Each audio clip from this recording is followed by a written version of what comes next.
You are the peace that guards my heart. I help in time of need.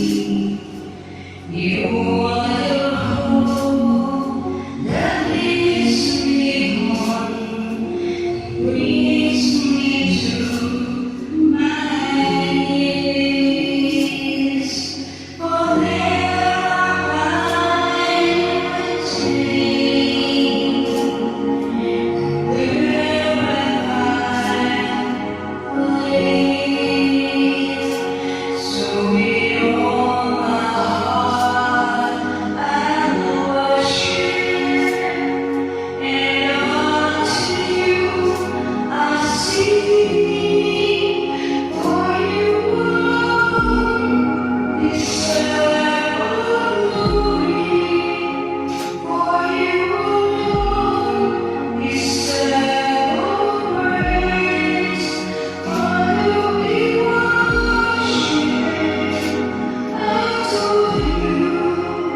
Father, we long to sing your praise. For you alone deserve all glory. For you alone deserve all praise. Father, we love you and we worship you this day. You are the grace that guards my heart, my help in time of need. You are the hope that leads me on and brings me to my knees. For there I find waiting, and there I believe. So with all my heart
Hallelujah, Lord.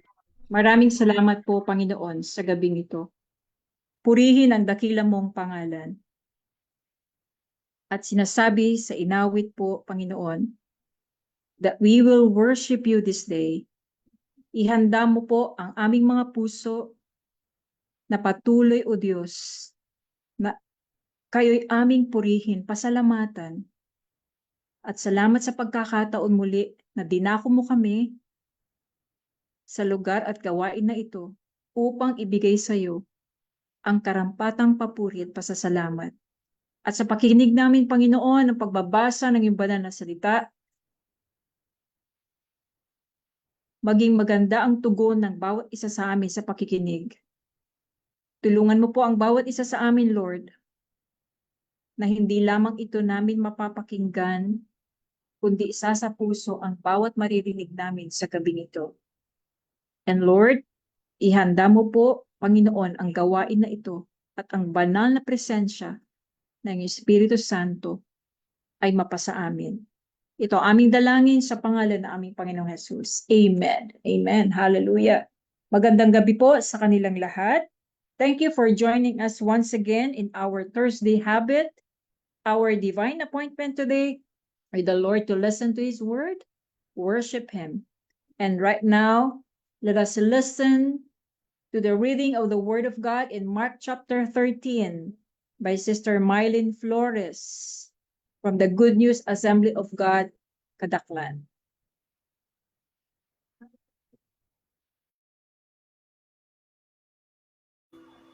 Mark chapter 13. As Jesus was leaving the temple, one of his disciples said to him, "Look, teacher, what massive stones, what magnificent buildings!" "Do you see all these great buildings?" replied Jesus. "Not one stone here will be left on another. Everyone will be thrown down."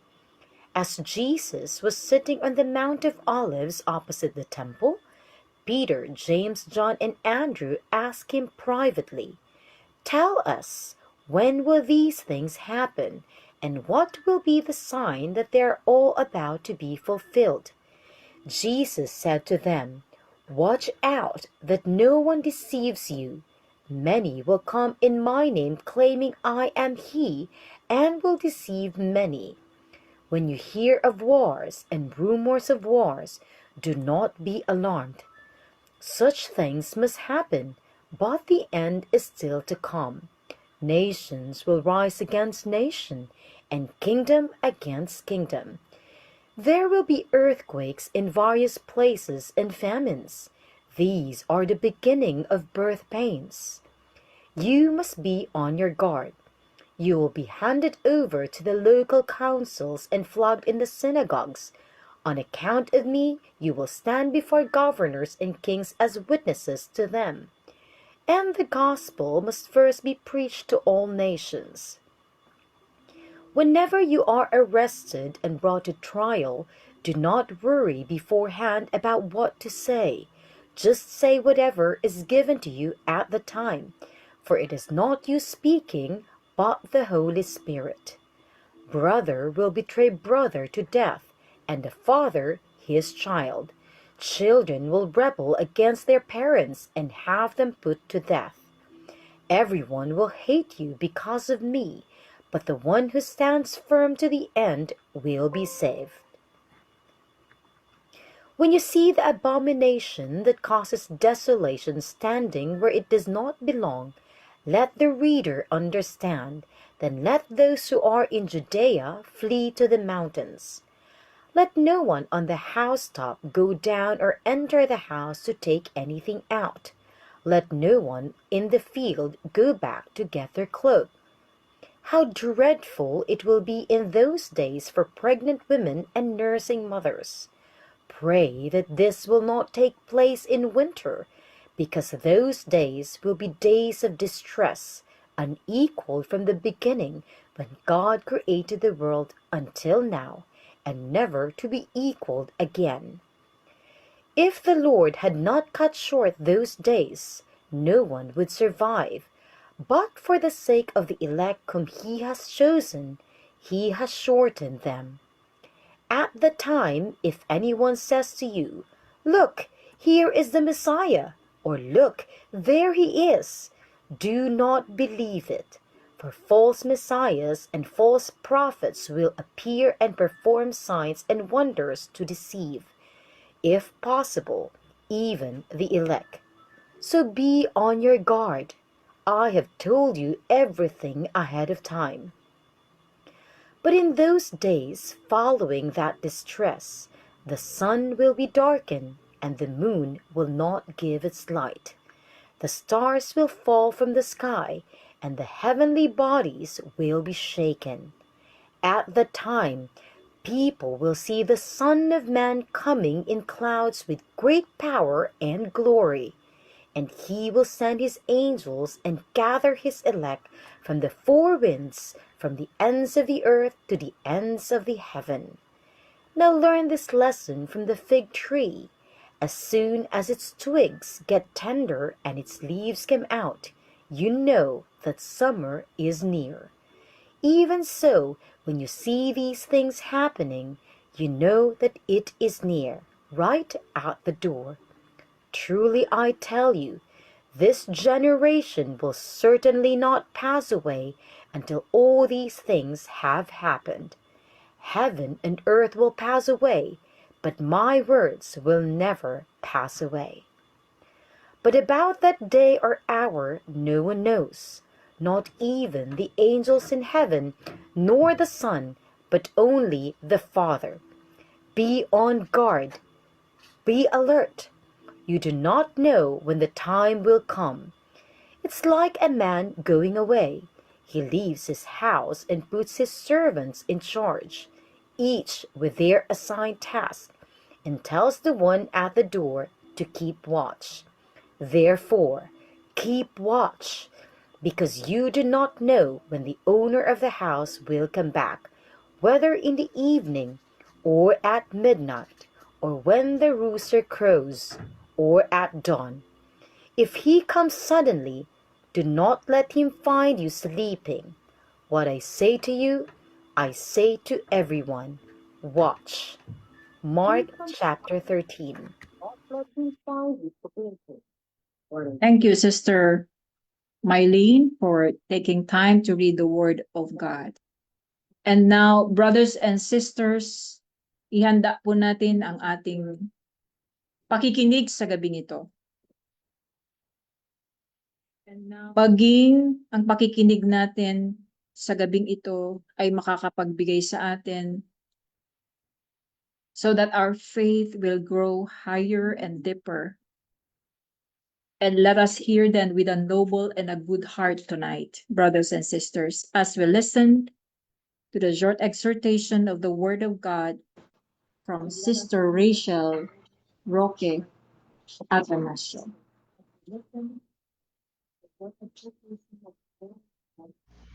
Good evening po sa inyong lahat. Ako po si Rachel Atanasio at ako po ang naatasan na mag-lead ng exhortation ngayong gabi para po sa online prayer ministry. Maraming salamat po for this opportunity. I see this as a privilege po because this is something that I don't get to do a lot. And so I know that this is a special assignment from the Lord, that I am called to share what I learned from reading the book of Mark, particularly po sa Mark chapter 13. Ang title po ng presentation natin ngayong gabi or ng exhortation is Watchful Faith in a Shaking World. It's an exhortation on Mark 13. Dito po sa binabasa ko na Bible, which is the CSB version, it's called the Olivet Discourse. Dahil it was discussed by Jesus habang sila po ay nasa Mount of Olives kasama yung kanyang mga disciples. Okay, so In Watchful Faith in a Shaking World, meron po tayong 5 discussion points that we will cover one by one based on the different verses of Mark chapter 13. So bago po tayo mag-umpisa, let's just set the scene. Ano nga ba yung eksena ng Mark 13? Ang sabi po sa Bible, Jesus and his disciples were coming from the temple. Okay? And they were probably going out on their way to the Mount of Olives. Pero bago sila umalis sa temple grounds, the disciples started admiring the physical features of the temples or of the buildings of the temple. So, I'm thinking this is one huge compound kung saan nandun sa gitna yung temple, and from wherever you are inside the compound, you will see up close and personal yung grandeur nung temple na ito. And what's really wonderful and what's really amazing about what the disciples were saying is that nung una kong basahin yung Mark 13, akala ko it was their first time to see the temple. But upon my research, turns out hindi naman pala. And it makes sense because this is the temple and this is where people like the disciples and Jesus go in order to worship. This is where they celebrate yung mga feasts, 'di ba? Kaya nga sila nandun because of the Passover. And so this is not the first time they're seeing the temple. This is probably, well, if Jesus was 33 years old or 30 years old during this time, he's probably seen it, 30 times already or more. Baka hindi lang once a year silang nagpupunta dito. And ganun din sa mga disciples. It's just amazing na when they started describing it dito sa Mark 13, the first few verses of Mark 13, parang first time nila tong nakita. Ganun kaganda yung temple.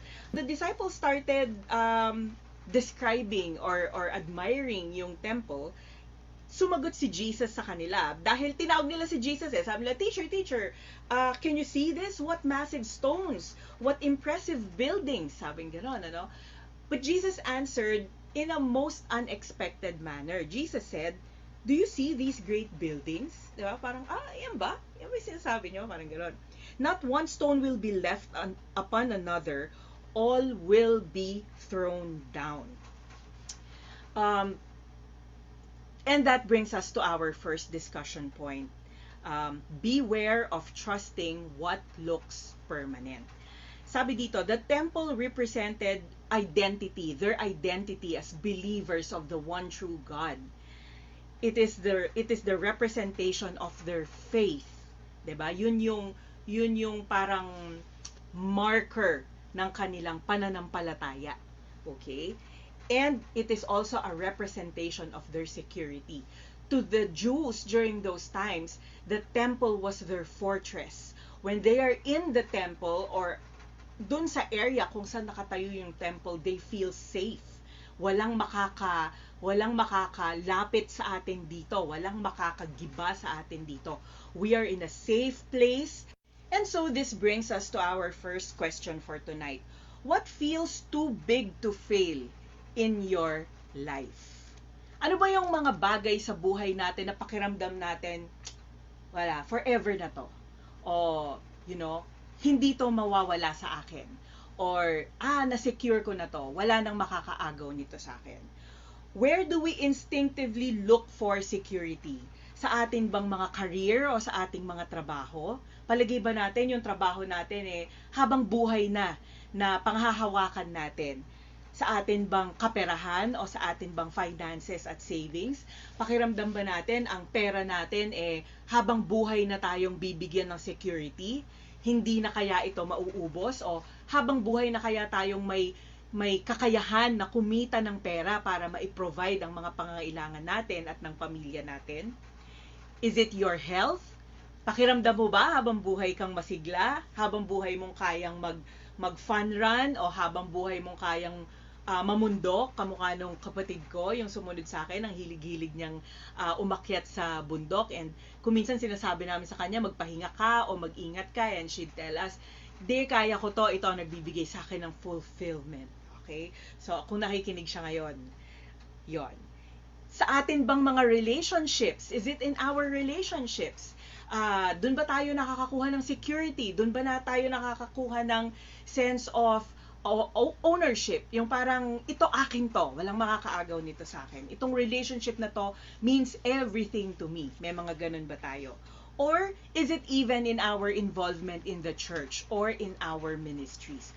Do we feel invincible when we are doing our ministry, when we are serving in church, when we are seen sa mga activities sa church? Do we feel like ito na yon, and wala nang ibang makakaagaw nito sa akin? Yun yung pinupoint ni Jesus when he revealed the reality that the temple, however grand and big and beautiful it is, sa mata ng lahat ng tao sa lugar na yon, including his disciples, dahil nakikita ng Panginoon kung paano nitong inaagaw ang atensyon ng kanyang mga disciples away from the Father, away from the real Lord and God, he quickly brought them back to reality and told them that kahit gaano kaganda yung nakikita niyong templo na yan, masisira yan. At pag nasira yan, walang dalawang batong magkapatong ang matitira. And this was proven to be true. Some 40 years later, nasira nga itong temple na to. The Jews revolted against the Romans, and they thought kaya nilang labanan yung mga Roman soldiers, but of course they couldn't dahil yung mga Roman soldiers they were armado, kumpleto sila ng armas, at syempre mas marami at mas trained sila para sa laban.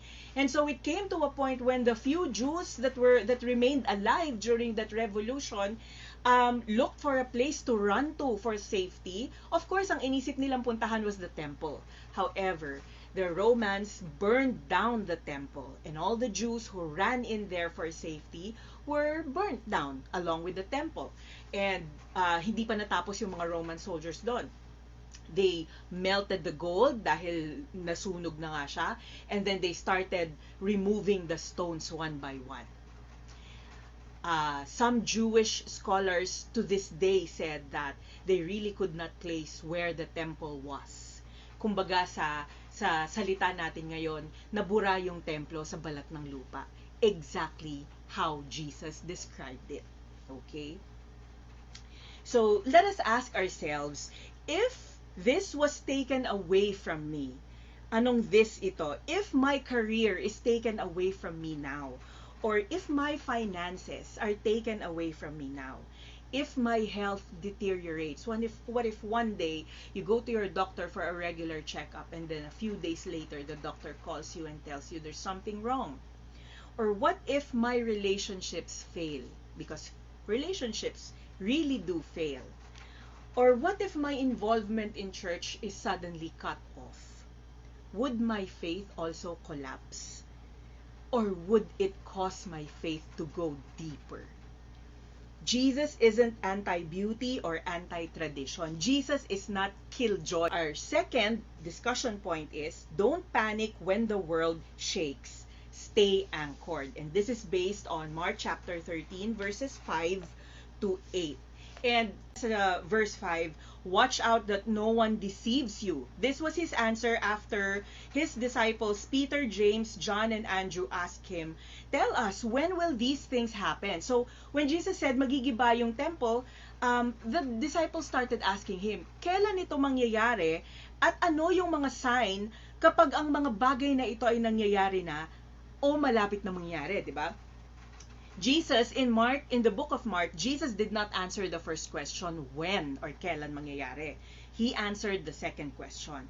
And he said, watch out that no one deceives you. Many will come in my name, saying, I am he.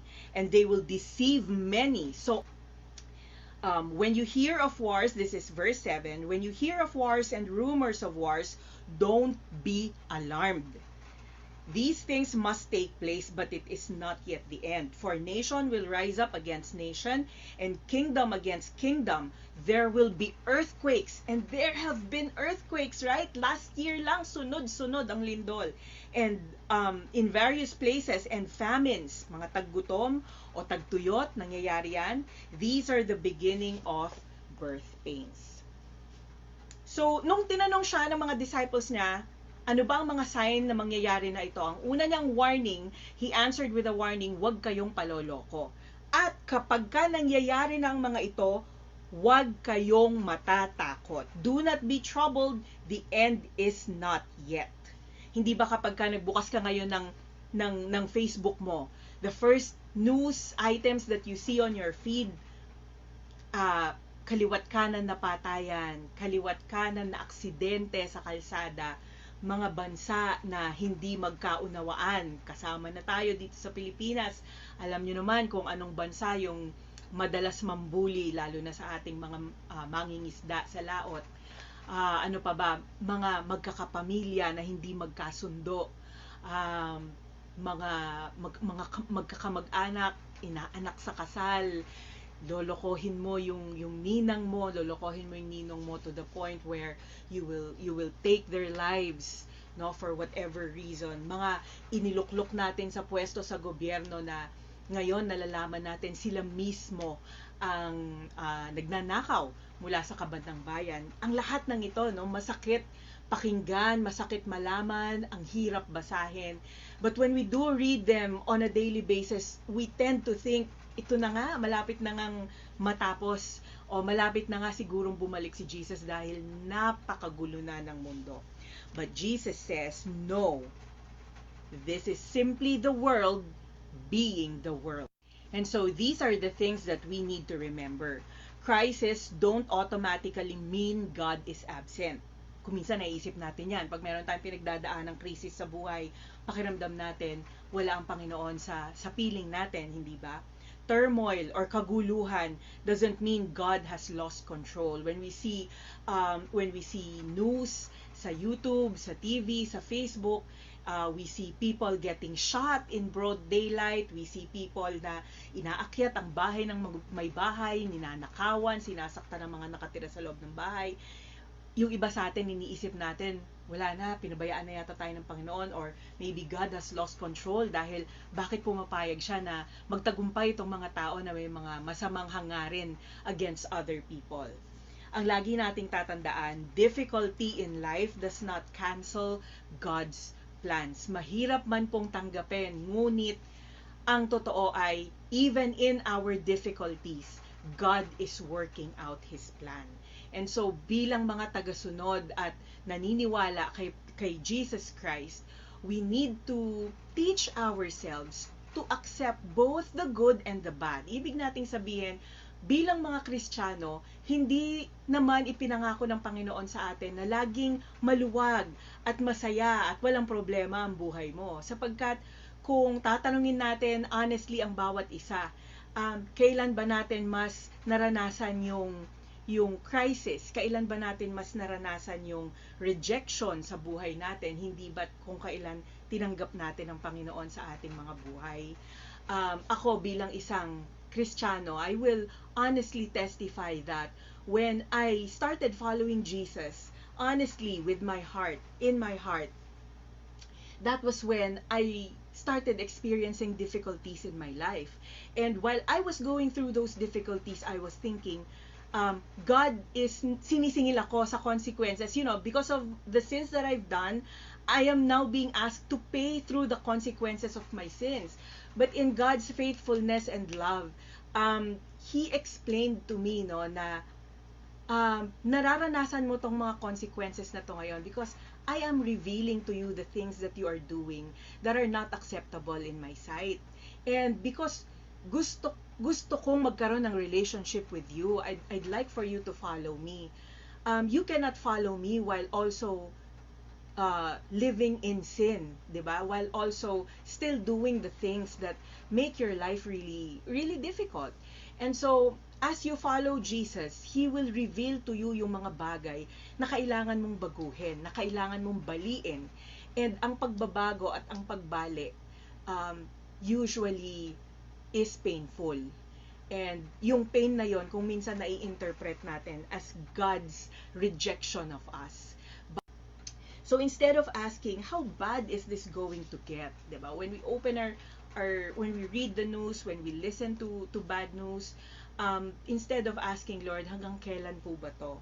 We ask Him, how does God want me to live faithfully right now? When we go through crisis, when we go through problems, yung matitinding problema sa buhay na kung minsan nakala natin wala ng solusyon, instead of asking, Lord, hanggang kailan po ba to? We ask Him, Lord, how do I remain faithful through this? How do I live faithfully kahit nahihirapan na ako?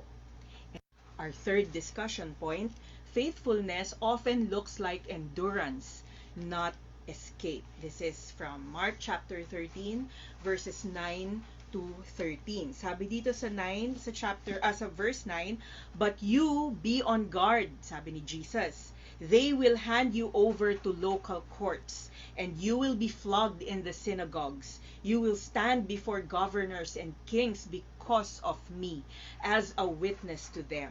And it is necessary that the gospel be preached to all nations. It is necessary. Put a pin on that. It is necessary. Kinakailangan. Walang option B, walang ibang paraan, walang plan B. It's necessary that the gospel be preached to all nations. Hindi dito lang sa Asia o hindi dito lang sa Europe, 'di ba? To all the nations. So when they arrest you and hand you over, don't worry beforehand what you will say, but say whatever is given to you at that time. For it isn't you speaking, but the Holy Spirit. Brother will betray brother to death, and the father his child. Children will rise up against parents and have them put to death. You will be hated by everyone because of my name, but the one who endures to the end will be saved. So, dito sa part na to, it's a mixture of reading it over and over. I get a feeling of, well, fear, I'd have to confess, but you notice every time Jesus tells you a warning, He also follows it up with encouragement and a promise that He will always be with you. Do not be afraid. Pero sasabihin niya kung ano yung mangyayari. You will be taken to kings and governors.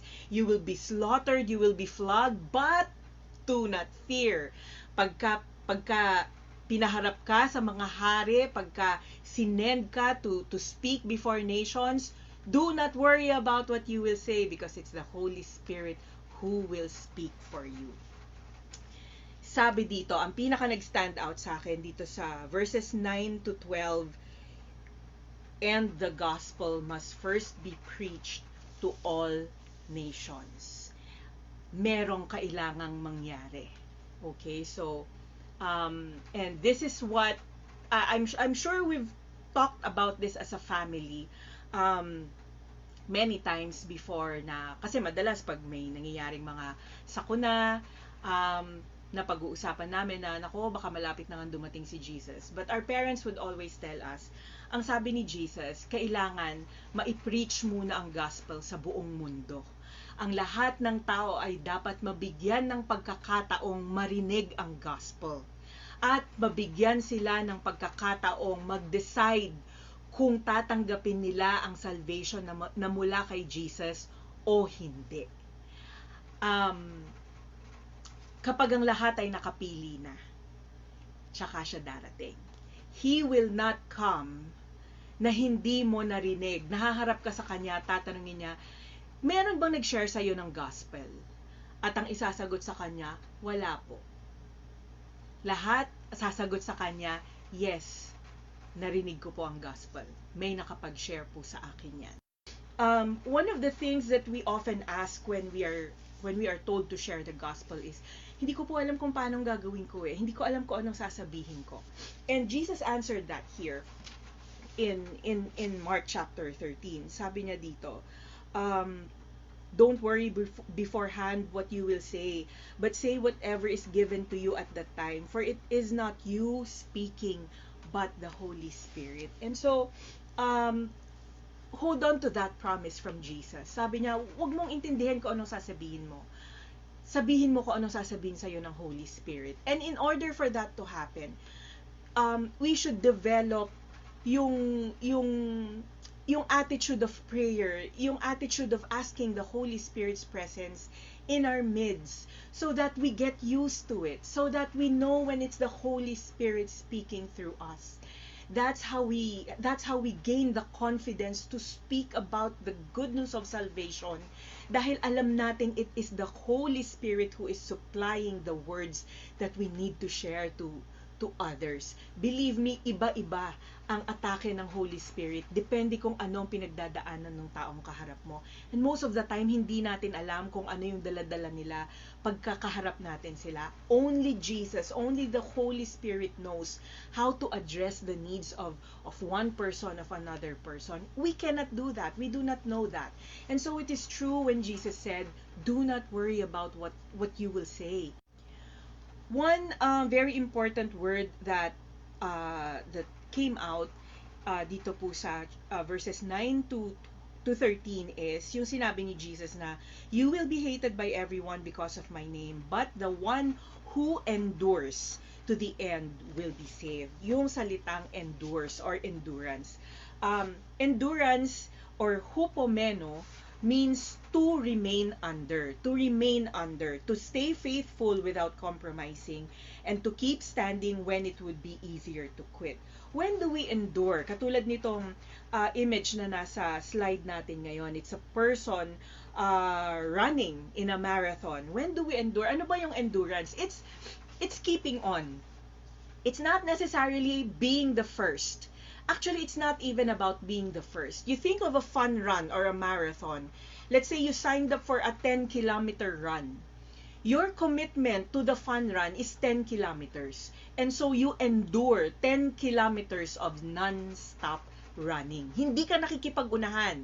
Ang gusto mong patunayan dito, kaya mong tapusin yung 10 kilometrong takbo. Hindi ka hihinto, hindi ka susuko, hindi ka mag-shortcut, hindi ka magpapakarga sa iba, itutuloy mo ng itutuloy hanggang matapos mo yung 10 kilometers. Ang sabi ni Jesus dito, those who endure, those who finish the race that they committed to. Kung ang kinomit mo 10 kilometers, tapusin mo yung 10 kilometers. Sila yung maliligtas. Kailan ba tayo dapat mag-endure sa buhay natin bilang mga Kristiyano? Sabi dito, when it is hard to be faithful. Kayo lamang ang makakapagsabi kung kailan ba mahirap maging faithful. Kapag ka ba may pinagdadaanan kang mabigat, kapag ka ba nasasaktan ka ng iba, kapag ka ba kapos sa budget, kapag ka ba may mahal sa buhay na may sakit, di ba? Kailan ba mahirap sa atin maging tapat sa ating Panginoon? Being misunderstood. Kapag ka meron kang gustong iparating sa iba, pero iba yung tanggap nila sa sinasabi mo o sa ginagawa mo, di ba? Yung mga tipong, bakit parang ako ang mali? Mga ganun natin.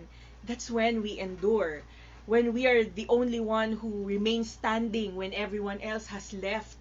Di ba? When everyone else has surrendered or has given up. Kung tayo na lang yung natitira, matitira ka pa ba? O baka sumama ka na rin dun sa mga aalis, di ba? When everyone else has said, wag na tayong mag-ministry, malakas ang ulan, or nako, wag na tayong wag nyo nang dalawin yan, ang hirap share ng gospel, lagi tayong pinipiloso po. When you're the only one left visiting that person, will you continue visiting them? Or will you go with the rest who said, wag na, sayang pagod natin dyan? Or when we have to choose obedience when it's really, really hard to obey. Diba? Maraming panahon sa buhay natin when we think, susundin ko ba si Lord o iisa lang ako? Diba? Those are the moments when we need to endure. And always remember what Jesus said in Mark, those who endure to the end, sila yung maliligtas. Where might God be calling you to escape? Where might God be calling you not to escape, but to endure faithfully? Yung pakiramdam mo, gusto mo ng takasan, pero alam mo ang sinasabi sa'yo ng Holy Spirit, ituloy mo lang. Our fourth discussion point, God warns us about the future so we can live wisely now. This is from verses 14 to 31. Ang nag-stand out sa akin dito is verse 15. Sabi niya dito, "Let no one on the housetop go down or enter the house to take anything out." Ito yung kapag ka nangyayari na. "And let no one in the field go back to get their cloak." There's a sense of urgency. Those will be days of distress unequaled from the beginning, when God created the world until now, and never to be equaled again. When you see, sabi niya sa verse 14, "When you see the abomination that causes desolation standing where it does not belong, let the reader understand. Then let those who are in Judea flee to the mountains, and let no one on the housetop go down or enter the house to take anything out." Jesus is describing to us yung urgency, yung katulad ng sinabi ko kanina na when you realize that it's your loved ones who need to hear the good news of salvation, suddenly may urgency for you, di ba? Because ayaw mong yung mga mahal mo sa buhay ang huling makaalam ng tungkol kay Jesus at tungkol dun sa free gift of salvation na meron sa kanila, kaso hindi nila alam, hindi ba? And so there's a sense of urgency when we value the people that we want to share the gospel to.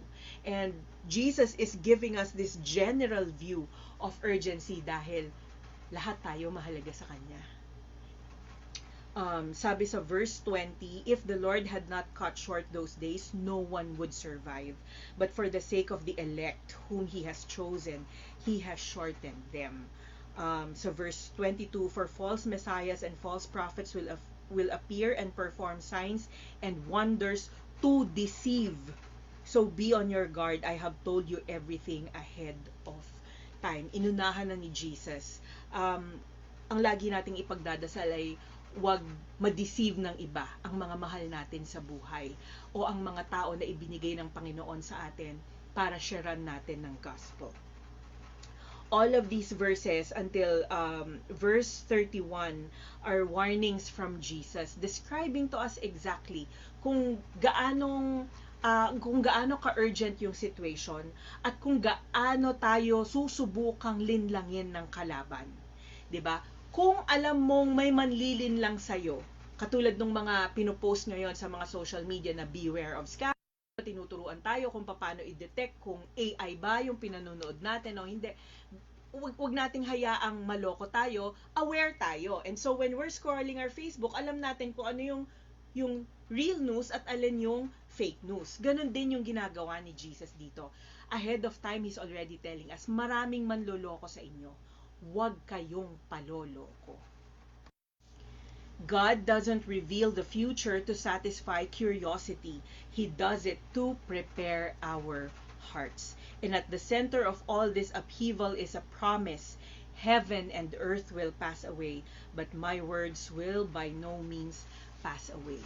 Kung meron tayong pwedeng panghawakan sa gitna ng lahat ng maaaring mangyari na kaguluhan, na panlilinlang, iyon ay ang salita ng ating Panginoon. Kaya mahalaga sa buhay natin bilang mga Kristiyano na ating binabasa ang Kanyang salita.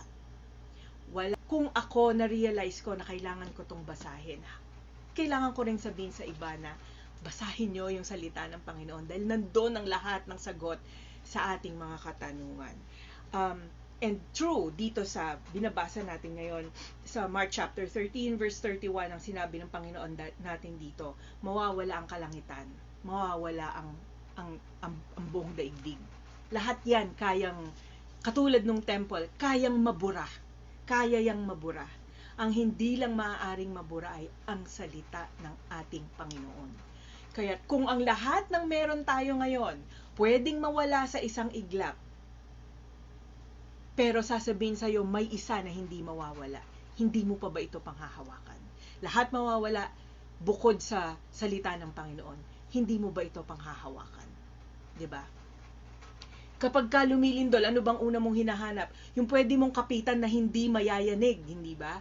And so, ganun din sa buhay natin bilang mga Kristiyano. Kapag ka ang lahat ng bagay sa paligid natin, hindi na natin maintindihan, hahanap ka ng kakapitan mo na steady, na alam mong hindi bibigay. And now we know what that is, ang salita ng ating Panginoon. Meron tayong dalawang tanong dito that I would encourage you to ponder on. What voices compete with Jesus' words in your life? Ano bang mga boses, yung mga naririnig mo pa sa isip mo hanggang ngayon na nakikipagkompetensya sa mga aral at turo at boses ng Panginoon na naririnig natin mula sa ating mga Bible? And what shapes your decisions more? News cycles or the scripture? Kaya't mahalagang basahin. Kasi kung hindi natin to binabasa, lagi ang sarili nating isip ang susundin natin when we're making decisions. Make God's Word your daily anchor, not your emergency option. And the fifth discussion point, this is the last one. Watchfulness is not fear. It is faithful readiness. This is from Mark chapter 13 verses 32 to 37. Dito na dinedescribe ng Panginoon yung uncertainty of the day or hour. Sabi dito, now concerning that day or hour, no one knows. Neither the angels in heaven nor the Son, but only the Father. Tinanong ko to, nung nadaanan ko tong verse na to, nor the Son, kahit si Jesus hindi niya alam. And it turns out, or as you read the scriptures, no, as you research further, the Holy Spirit will reveal to you truths that you may have missed sa mga unang panahon na binasa mo ang salita ni Lord. When Jesus came to earth as a man, there were some godly traits. Number one na siguro ang itsura niya, no? There were a lot of godly traits that he gave up. And that's part of the sacrifice that he made. And maybe part of the sacrifice that he made was not knowing when it will happen while he was here on earth. Jesus does not lie. Jesus will not deceive. And so if he was preaching Mark 13 to his disciples, but he knows when it will happen, itong mga dinidescribe niya na ito, then it might look like he is deceiving them. And so, I'd like to believe in my heart that when Jesus was doing the Olivet Discourse, he really did not know when these things will happen. He really did not know.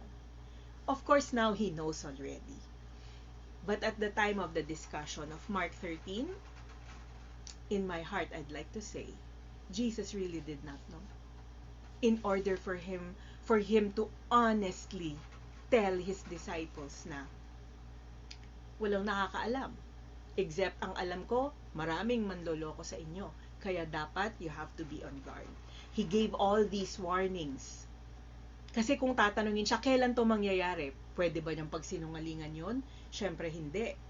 Hindi lang niya sasabihin yon only when he really does not know. So, that's free for everyone to talk about or discuss later on.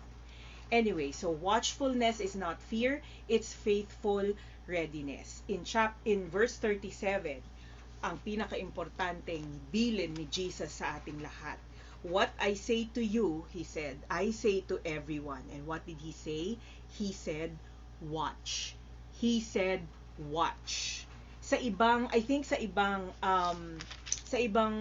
version, I think he even used keep awake or parang stay awake, parang gano'n. Kasi marami sa atin yung antukin o tutulog-tulog. He said, watch, not calculate, not speculate, and most especially not panic.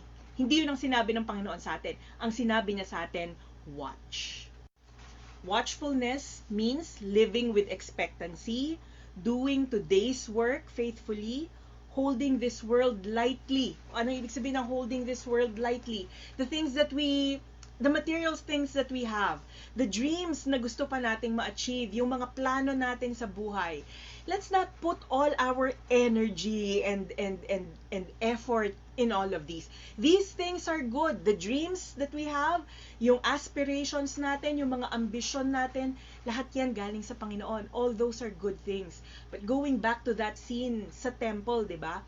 All these good things, when they start taking our attention away from the Lord, when they start robbing our hearts of the peace and joy that only Jesus can give us, all these good things become bad things. Yun ang iniiwasan. Yun ang sinasabi ni Jesus na dapat nating iwasan. And so, we are told to hold this world lightly. Let's always think na ang mga bagay na meron ako, pati ang mga taong mahal na mahal ko, ang lahat ng ito maaaring mawala sa akin sa isang iglap. And so, do not put too much time and attention and emotion sa mga bagay na to, so that when it's taken from us, hindi ganun kasakit. Or, so that when Jesus asks us to give them away, madali lang para sa atin. Dahil ang mahalaga na nasa loob ng puso natin ay ang presensya ng Panginoon. Dapat walang makakapantay ng halaga sa buhay natin, kundi siya lang. Yun ang ibig na sabihin dito. Loving deeply and serving well. Jesus has entrusted us with His house, the church. He has entrusted us with His authority to live as His representatives. Sabi natin kanina, when we testify before people, when we share the gospel to others, we represent Jesus and the work, the sacrifice that He made on the cross. Yun ang dala natin. Yun ang nire-represent natin. We should always remember that. And Jesus has entrusted us with His work. Lahat tayo ay may kanya-kanyang assignment. Huwag kang mag-alala. Kung palagay mo, wala kang ginagawa, kung sa tingin mo, parang walang binibigay na trabaho sa akin dito sa church, pray. Dahil meron kang kailangang gawin. Baka lang hindi mo pa narinig, or hindi mo pa napag-pray. The Holy Spirit will tell you what to do. The Holy Spirit will tell you what to say nga, diba? So, trust that the Holy Spirit will reveal to you what you need to do. Baka naman, katabi mo lang yung kailangan mong sharean ng gospel. Baka naman, dyan lang sa tapat ng bahay nyo yung kailangan mong i-reach out. So, pay attention, diba? Watch. That is the command. If Jesus returned tonight, would He find you fearful or faithful? Distracted or devoted? Kung babalik daw si Jesus ngayong gabi. Sabi mo, Jesus watch, di ba? Pagdating niya, nag-watch ka ng Netflix, di ba? So, if He returned tonight, would He find you fearful? Nakatalukbong ka ba at nanginginig ka ba sa takot? Or will He find you faithful na parang pagbukas mo ng pinto, wow, finally, Jesus, you're here. Ikaw nang bahala. Okay na ako. Will He find you distracted katulad ni Martha? Or will He find you devoted like Martha's sister Mary? Mark 13 reminds us of this simple, powerful truth. The future belongs to Jesus. That's His. Hindi atin yon. So the present must be lived for Him. The world may shake. Systems may fall. They probably have already. Even good things may pass away. But Christ remains. His word remains. His promise remains. So we watch, not with anxiety, but with hope. We endure, not with bitterness, but with trust. And we live, not asleep, but awake. And what I say to you, Jesus says, I say to all, watch. Sabihin mo yan ngayon sa katabi mo. We will watch for Jesus. Maraming salamat po. All glory to Jesus Christ. Amen and amen. Thank you very much, Sister Rachel, for that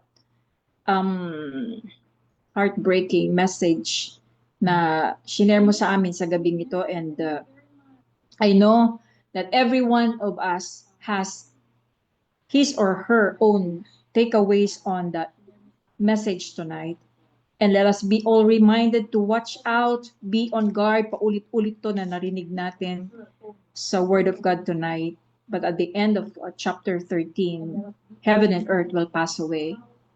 But the promise is not one of His words, or all His words will remain. Amen. Hallelujah. At sa gabing ito, mga kapatid, ihanda po natin ating mga puso. Let us join together in praying for our nation, as Sister Nelly will lead us in praying for our nation. Hallelujah. Praise you, Jesus. Oh, we glorify your name, O God. Thank you, Jesus, for this night once again, O God. Hallelujah. Let us continue to be in the presence of God as we intercede for our nation, Philippines. Hallelujah. Oh, we praise you, Jesus. Praise your holy name, O God. Truly that you are faithful, O God. And we thank you, Lord Jesus, for your presence tonight. Lord, we come once again, Father God, in your presence, lifting up to you our beloved nation. We lift up to you, O God, all our leaders and government authorities, O Lord. Starting from our dear President, the Vice President, the lawmakers and judges, O God, that you give them wisdom, integrity, and godly fear. As the scripture says in Proverbs 21 verse 1, the king's heart is a stream of water in the hand of the Lord. He turns it whenever he will. Lord, you are the ultimate authority, and all leadership is established under your sovereign hand. Lord, we pray for those entrusted with power and responsibility in our nation. Grant them, Lord, the wisdom, integrity, and godly fear, as your word says in Proverbs 29, verse 2. When the righteous are in authority, the people rejoice. Lord, raise up leaders who pursue righteousness, O God, fairness and truth. Guide their decisions in times of crisis, O God, and give them courage to stand for what is right, even if it is difficult, Lord. Surround them, O Lord God, with godly counselors and protect them from harmful influences. Draw our leaders to you, O God, that their leadership may reflect your compassion, justice, and mercy. And Lord, we pray also, O God, for your guidance to our leaders. We ask you, O God, to grant them wisdom, O God, for righteous decision making. As your word says in James chapter 1, O God, verse 5, any one of you lacks wisdom, you should ask God, who gives generously to all without finding fault, and it will be given to you. Lord, we acknowledge, O God, that true wisdom, O God, comes from you alone. Tonight, Lord, we lift up to you our leaders, those in government, communities, and institutions, that you guide them in every decision they make, oh God. We ask that you pour out your wisdom, oh God, upon them and give them clarity, oh God, in confusion, discernment and complexity, and courage, oh God, in difficult times. Guard their hearts, Lord, from pride, corruption, and selfish ambition, Lord. Instead, oh God, fill their hearts with humility and a sincere desire, oh Lord God, to serve the people faithfully. Lord, bless our nation through godly leadership, and let peace, order, and righteousness, oh God, prevail under their governance. Lord, we entrust them to you, believing, oh God, that you are at work in our land. In Jesus' name we pray.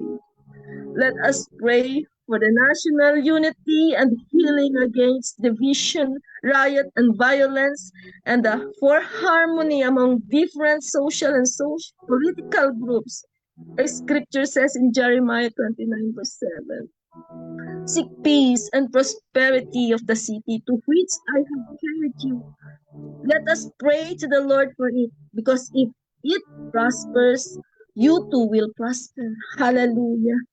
Hallelujah, Jesus. Heavenly Father, we come before you with a heavy hearts as we see, oh God, division, anger, and violence affecting our nation. Lord, you are the God of peace, not of confusion. We ask, oh God, for your mercy over our land. Father, forgive us, your people, oh God, for the hatred, pride, and selfish ambition that have caused division among us. Hallelujah. Cleanse our hearts, oh God, from bitterness and teach us, oh Lord, to love one another as you have loved us. Your word says, oh God, in Psalm 133, verse 1, how good and pleasant it is when people, when God's people live together in unity, Lord, restore that unity in our nation and replace anger, oh God, with compassion, oh God, fear with trust, and violence with peace, oh God. We pray against riots, oh God, bloodshed and destruction, and let your peace, oh God, begin in our nation, Lord. We pray that unite us under your righteousness and let healing flow, oh Lord God, through our land. And may, oh God, reconciliation replace division and make us instruments, oh God, of your peace. Yes, Lord, we declare that our nation belongs to you and we trust you to restore what has been broken. In Jesus' name we pray. Hallelujah. Let us continue to be in the attitude of prayer as we pray for spiritual revival and repentance. Hallelujah. Let us pray for turning back to God, conviction of sin, and nationwide awakening. Psalm 85 verse 6 says, will you not revive us again, that your people may rejoice in you? Heavenly Father, we come before you with humble hearts, acknowledging, oh God, that you are holy, righteous, and full of mercy. Lord, we lift up to you our nation, oh God, tonight. We confess that we have sinned against you in our thoughts, oh God, in words and actions. As a people, oh God, we have strayed from your ways and followed our own understanding. Panginoon, patawarin mo kami, Panginoon, at linisin mo ang aming bayan mula sa kasamaan, O God, katiwalian at kawalan ng pananampalataya sa iyo. Patawarin mo din ang aming bayan, O God, sa pagkakahati-hati at palambutin mo, Panginoon, ang aming mga puso at patuloy na kami tulungan mo upang hanapin ang iyong presensya.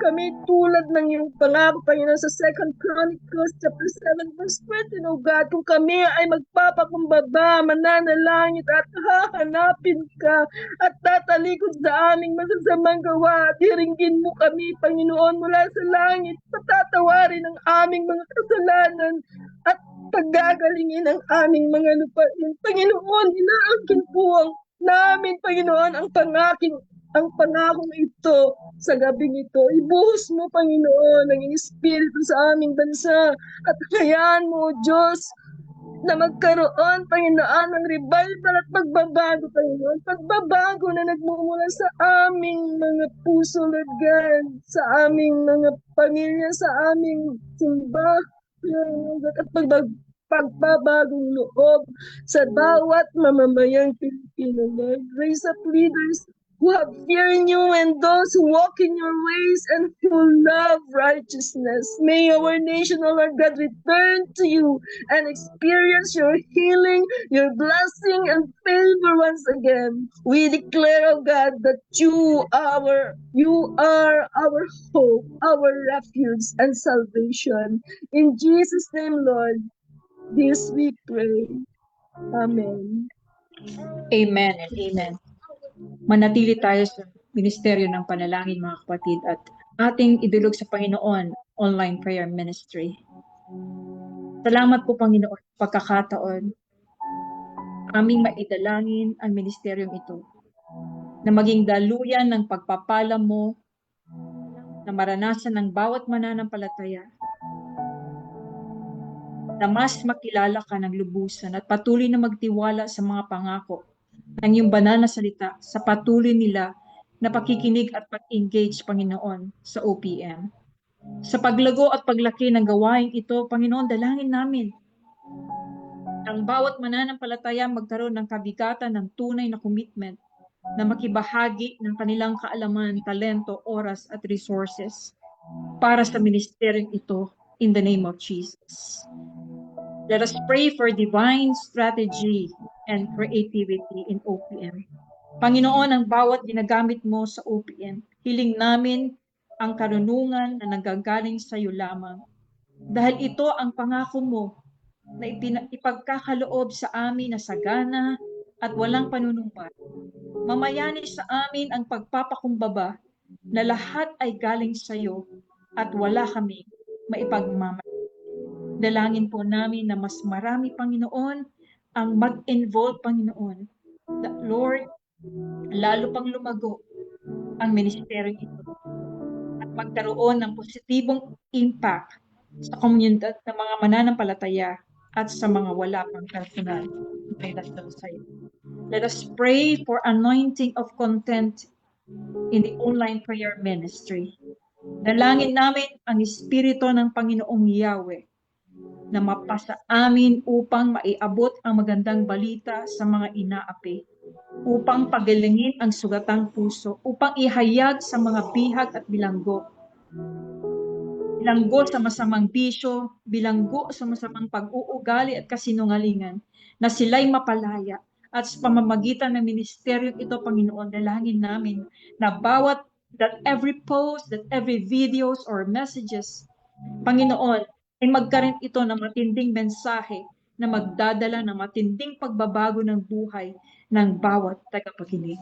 Maraming salamat po, Panginoon, na ipinagkatiwala mo sa amin ang ministeryong ito para ito ay maging daluyan ng pagpapala mo. In the mighty name of Jesus, ito ang aming dalangin, Panginoon, sa OPM. Patuloy tayo, mga kapatid, na manalangin at itaas sa panalangin ang mga personal prayer requests tonight. Lord, in the name of Jesus, we come before you believing in your word, for you have said to those who believe there's nothing impossible.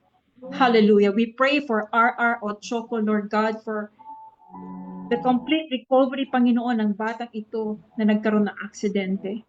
Even for Papang Condring, Lord God, Estacio, Lord, na nasa hospital pa. Lord, we pray for complete recovery in the name of Jesus. And even for Brother Larry Pasito, we pray, Lord God, mapalaya siya sa anumang klase ng depression, oh God, in the name of Jesus. And even, Lord, our sister Julita Tagapuwen, suffering from breast cancer. Nothing is too difficult for you, Lord God, to those who believe. For you said, Lord, heal me, O Lord, and I shall be healed. And by the stripes of Jesus, we declare healing in Jesus' name for our brethren, Panginoon. And even, Lord God, we are praying for Yuri Butchangan. Lord, there's nothing impossible with you, Lord God. Sa nakikita namin, Lord God, kung kami po, Panginoon, Lord God, lamang ang mag-assess, Lord, no possibilities. But in you, Lord God, have the faith to believe that nothing too difficult for you in the name of Jesus. We humble ourselves before you, Panginoon, at itinutulog, Panginoon, ang mga prayer requests na to. In the mighty name of Jesus.